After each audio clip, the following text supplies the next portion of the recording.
Buenas tardes, ¿qué tal? ¿Cómo están? Bueno, siguiendo con el desarrollo de nuestro programa, ahora corresponde el desarrollo del tema 20. Y hasta aquí, hasta este tema, va a comprender nuestra segunda parcial, ¿verdad? Está incluido este tema 20. Bueno, el tema 20 trata de los efectos de la obligación, efectos de la obligación, generalidades nos pide, ¿verdad? Bueno, cualquiera sea el origen o la fuente de la obligación o el derecho de crédito, tiene por efecto, efecto significa consecuencia jurídica o resultado, entonces tiene como efecto el de proveer a los acreedores los medios necesarios para constreñir al deudor al cumplimiento de la prestación debida. O sea, obligar al deudor a que cumpla con la prestación debida, con la obligación que tiene. Bueno, a tal efecto, nuestro código, nuestras leyes establecen 4 órdenes distintos de cumplimiento. Primero, tenemos lo que se denomina la ejecución directa de la obligación, que consiste en que el deudor cumpla en forma voluntaria esa obligación, o sea, sin necesidad de exigirle por las vías legales el cumplimiento, cumple la obligación y se extingue la obligación. Dentro de la ejecución directa tenemos entonces el cumplimiento voluntario, también tenemos el cumplimiento forzoso.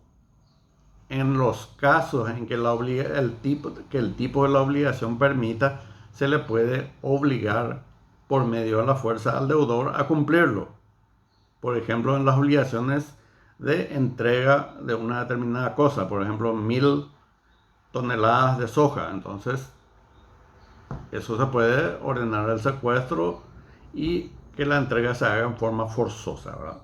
Obviamente tiene que haber una orden judicial de por medio para que eso se pueda dar. Bueno, después tenemos dentro de la obligación de la ejecución directa, que esa ejecución se pueda cumplir por otra persona, por un tercero. Si el deudor no quiere cumplir, que lo cumpla un tercero a costa del deudor. ¿Qué significa eso? De que el deudor, el obligado, tiene que pagar a ese tercero que cumple la obligación. Eso generalmente se puede dar en un contrato de obra, ¿verdad? No se termina la obra, queda por el medio, el deudor no puede o no quiere cumplirlo. Entonces, ¿qué pasa? El juez ordena que un tercero cumpla la obligación a costa del deudor. A ese tercero no le voy a pagar yo, sino le va a pagar el deudor. Esto vamos a ir desarrollando más profundamente en esta misma unidad, ¿verdad? A continuación, ¿verdad? Después tenemos los medios o medidas concedidas al acreedor para la tutela de su crédito, que son las medidas cautelares, que puede ser un embargo, puede ser un secuestro, una anotación de la litis, una prohibición de innovar, etc. Bueno, esto que le estoy diciendo yo está en el artículo 420 de nuestro Código Civil y le voy a leer, ¿verdad?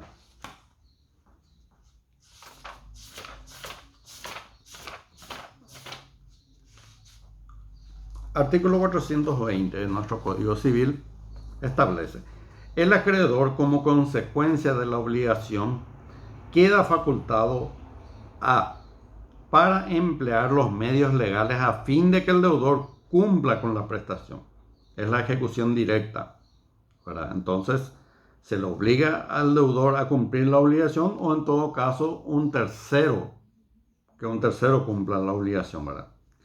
Que es el siguiente inciso, ¿verdad? El inciso B dice: para procurarla, el cumplimiento de la obligación, al cumplimiento de la obligación se refiere por otro a costa del obligado.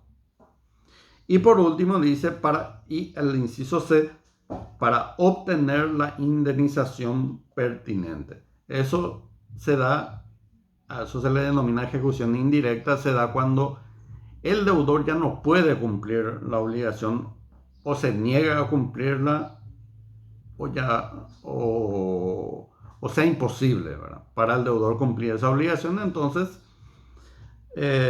ni siquiera a través de un tercero se puede cumplir la obligación. Entonces nos vamos directamente ya a la ejecución indirecta, que es el pago de una suma de dinero que corresponde a la indemnización. Como forma de indemnización, no se cumplió la obligación, no se puede más cumplir la obligación, ya por A o por B motivo. Entonces la forma indirecta del cumplimiento de la obligación es el pago de una determinada suma de dinero por los daños ocasionados por el deudor, por el obligado.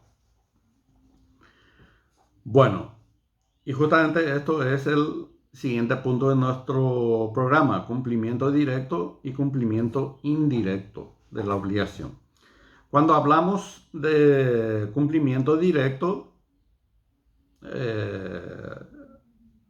existe ese cumplimiento directo cuando el deudor hace entrega voluntariamente al acreedor la cosa debida o la suma debida. Ese es un cumplimiento directo voluntario, ¿verdad? O cumple la prestación de un servicio al cual se obligó, o la abstención de hacer algo o de no ejecutar el acto que se hubiese obligado. Si ustedes notan de esto que les mencioné, estamos ante una obligación de dar, hacer y no hacer. O sea, hacer entrega de una cosa, la prestación de un servicio, realizar algo, hacer algo, que es la obligación de hacer, y la abstención, o sea, dejar de hacer algo. En eso, si se cumple en esa forma, ¿verdad?, el deudor, entonces la ejecución la obligación se extingue. Bueno, ahora dentro del cumplimiento directo tenemos el cumplimiento voluntario, cuando el deudor cumple en forma voluntaria el tipo de obligación generada; el cumplimiento forzoso, cuando el deudor se niega a cumplir o ya no puede cumplir la obligación. Entonces se recurre ante el órgano jurisdiccional para que en forma coercitiva el deudor cumpla esa obligación. Que pueda hacerlo de por sí, y si no puede hacerlo o no quiere hacerlo, entonces el juez puede designar a un tercero que lo haga por él, ¿verdad?, lo que se denomina cumplimiento por otro, a costa del deudor. O sea, el deudor tiene que pagar todo el cumplimiento de esa obligación por un tercero. Al tercero le va a pagar el deudor, no lo voy a pagar yo, acreedor. Bueno, eso es con relación al cumplimiento directo. El cumplimiento indirecto, en cambio, se da cuando el deudor no cumple voluntariamente con la obligación, con la prestación, y cuando no sea posible compelerlo, obligarlo a cumplir la obligación, o no se pueda utilizar a un tercero para el cumplimiento de la obligación. En estos casos pasamos ya al cumplimiento indirecto de la obligación, que es el pago de una suma de dinero dependiendo de los daños que pueda ocasionar y el cumplimiento de la obligación, el incumplimiento de la obligación. Entonces, en lugar de cumplir esa obligación, se paga una determinada suma de dinero en forma resarcitoria. ¿Cómo es que se le llama? El pago de una indemnización de daños y perjuicios, ¿verdad? En el cumplimiento indirecto, el acreedor no obtiene la prestación debida en forma natural, in natura, como se dice, ¿verdad?, lo que ha sido prometida por el deudor. lo que recibe el acreedor en este caso es un equivalente en suma de dinero. No recibe la prestación originaria, digamos, natural, in natura, se dice, solemos decir nosotros, los profesionales de derecho, ¿verdad? No se obtuvo el cumplimiento directo o in natura de la obligación, sino su equivalente, que es la indemnización de daños y perjuicios, que no viene a ser otra cosa que el pago de una suma de dinero por el incumplimiento. Bueno, el cumplimiento indirecto siempre va a ser subsidiario. Solamente se va a pagar la indemnización en caso de que sea imposible el cumplimiento forzoso o el cumplimiento por medio de un tercero. Cuando ello resulta imposible, entonces nos vamos a la figura de la indemnización de daños y perjuicios. Bueno, artículo 420 ya leímos. El siguiente punto del programa nos pide ejecución por el deudor o por tercero en las obligaciones de dar, de hacer y de no hacer, según nuestro Código Civil paraguayo. Bueno, la ejecución forzada o forzosa presenta determinadas variantes, dependiendo si la obligación se trata de una obligación de dar, de hacer o de no hacer. Entonces, tiene una cierta variante la ejecución forzosa o forzada. Por ejemplo, en la obligación de dar, que consiste, ¿verdad? En que la conducta del deudor recae sobre o le impone la necesidad de hacer entrega de algo, de una cosa, de desprenderse de un bien. Entregar, como le dije, 1000 toneladas de soja, entregar un automóvil, dar una cierta cantidad de suma de dinero. Entonces, en estos casos, cuando en las obligaciones de dar, se puede hacer uso de la fuerza para el cumplimiento de la obligación. Se puede ordenar el secuestro de esa cosa. Obviamente un juez tiene que ordenar eso. El secuestro de la cosa para que se ponga a disposición de la justicia y del acreedor para que posteriormente se entregue en forma definitiva al acreedor.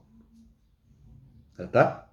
Entonces, en las obligaciones de hacer es posible usar la fuerza para que se cumpla la obligación. En las obligaciones de dar, yo le dije de hacer, obligaciones de dar. En las obligaciones de dar, que consiste en entregar una cosa, en desprenderse, o sea, el deudor debe desprenderse de algo a favor del acreedor, entonces se puede utilizar la fuerza. Fuerza que va a ser obviamente por medio de la fuerza pública, que es la policía. Bueno, la ejecución en las obligaciones de hacer. ¿Qué es obligación de hacer? Es la de realizar algo, ¿verdad? De hacer lo debido es una actividad positiva.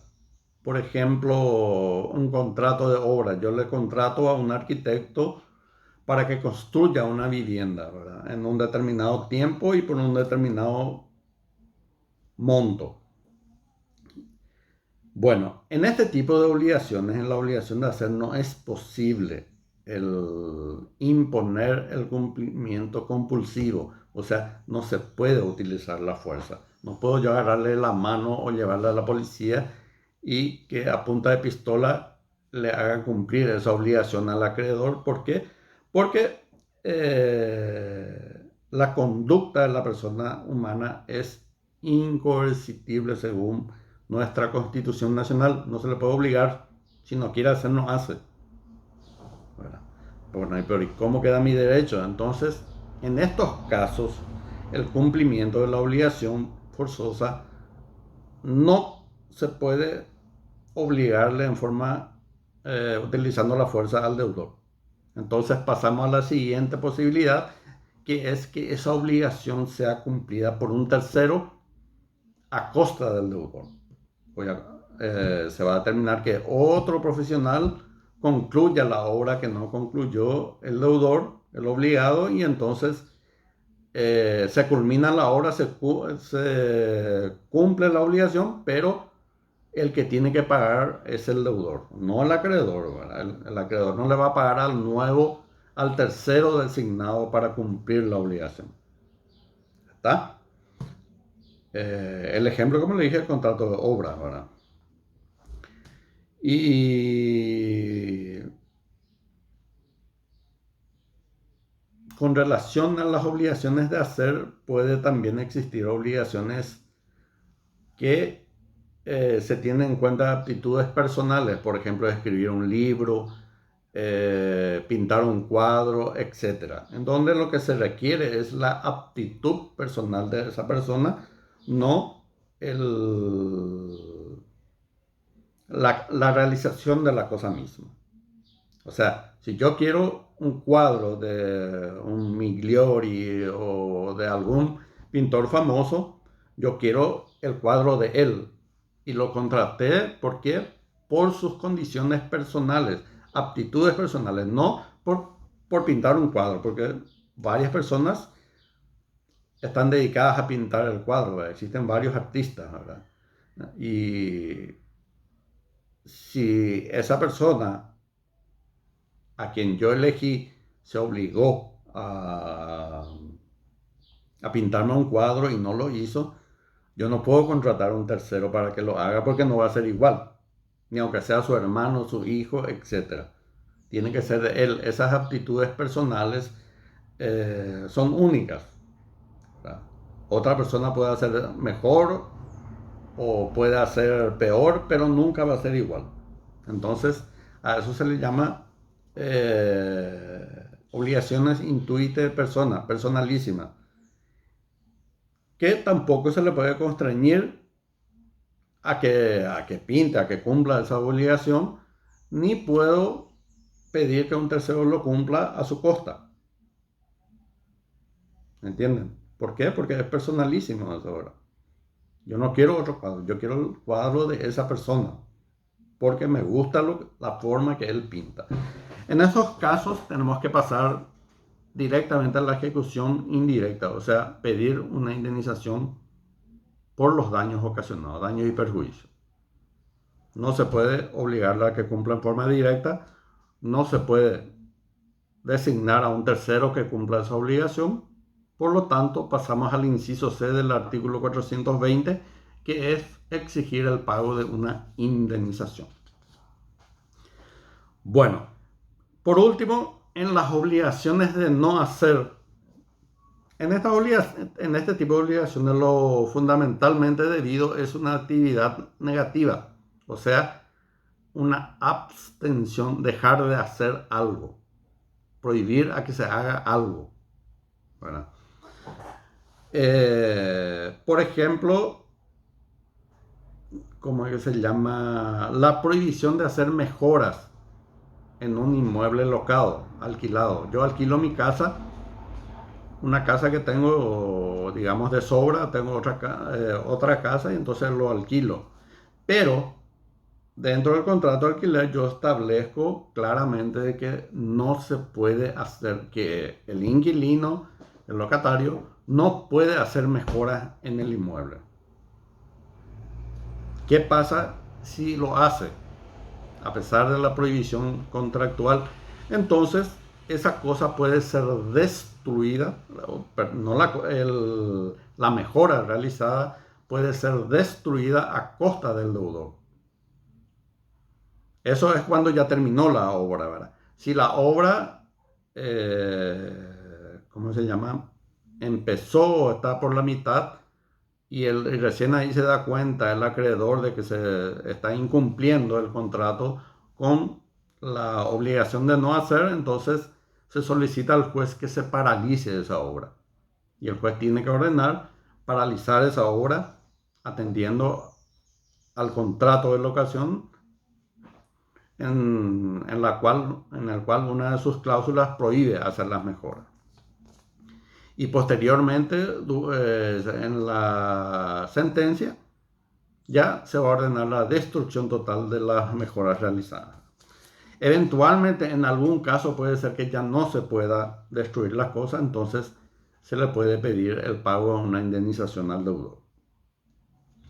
Bueno, así de corto es esta unidad, que les reitero, incluye para esta segunda parcial, que en principio estoy viendo si va a ser selección múltiple o falso y verdadero, porque esa es una de las pocas opciones que nos da la plataforma, aunque el oral también nos da, pero está un poco más complicado eso por ahora, necesitamos ciertos ajustes, pero eso a lo mejor ya va a regir para el examen final, para los que habilitan, y espero que todos habiliten, ¿verdad? Bueno, entonces va a ser falso o verdadero o selección múltiple o puede ser mezclado también, ¿verdad? Eso voy a decidir en el transcurso de la semana. Ustedes estudien. Son pocas las unidades que comprenden esta parcial, porque acuérdense de que si no tuviésemos este tema de la pandemia y la cuarentena, iban a ser 32 unidades las que iban a incluir en los exámenes parciales. Entonces, ustedes están bendecidos por esta pandemia en cuanto a examen en Derecho Civil de Obligaciones, al menos. No sé cómo estarán en las siguientes unidades, ¿verdad? Pero, como son cortas estas unidades, espero que tengan la posibilidad todos de habilitar. Bueno, el próximo lunes ya va a ser nuestro examen. Se va a alzar en la plataforma los temas a las 18:40, que es nuestro horario oficial. Y van a tener un plazo aproximadamente de 40 a 45 minutos, que es lo que se requiere en estos tipos de examen.